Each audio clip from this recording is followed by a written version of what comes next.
আসসালামু আলাইকুম। আবারও চলে এসেছি নতুন একটা রেসিপি নিয়ে। আজকের রেসিপিটা হচ্ছে শীতের সবজি। যদিও তেমনভাবে এখনও শীত পড়েনি, কিন্তু বাজারে মোটামুটি সব সবজি পাওয়া যায়। তাই আজকে আমি এই সবজিটাই করব, আর আমার এই সবজিটা খুবই পছন্দের।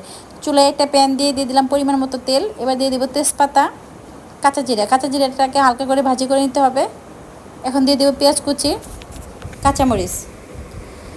এবার পেঁয়াজগুলোকে একটু সময় নিয়ে ভাজি করতে হবে। এখন দিয়ে দেবো পরিমাণ মতো হলুদের গুঁড়ো। হলুদের গুঁড়ো দেওয়ার পর পেঁয়াজটাকে আর একটু ভাজি করে নিব। এখন দিয়ে দেবো আগে থেকে পরিষ্কার করে নেওয়া সবজিগুলো। এই সবজিগুলো আমি আগে থেকে ছোটো ছোটো পিস করে কেটে নিয়েছি। এখানে রয়েছে ফুলকপি, সিম, গাজর, আলু।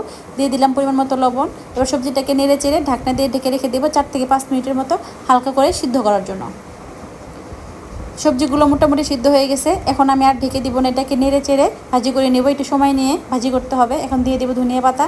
ধনিয়া পাতা দেওয়ার পর আমি 3 থেকে 4 মিনিটের মতো ভাজি করে নিব। এই সবজিটা এত বেশি মজা হয় যা বলার মতো না। এটা আপনি রুটি, পরোটা, নান যে কোনো কিছুর সাথে খেতে পারবেন। ভাতের সাথেও খুবই পছন্দের একটা রেসিপি এটা। তো আমার তো খুবই পছন্দের একটা খাবার, আমার মনে হয় আপনাদেরও খুবই পছন্দের একটা খাবার। যদি আমার এই রেসিপিটা কারো ভালো লাগে অবশ্যই আমার ভিডিওটি শেয়ার করবেন। সবাই ভালো থাকবেন। ধন্যবাদ। আসসালামু আলাইকুম।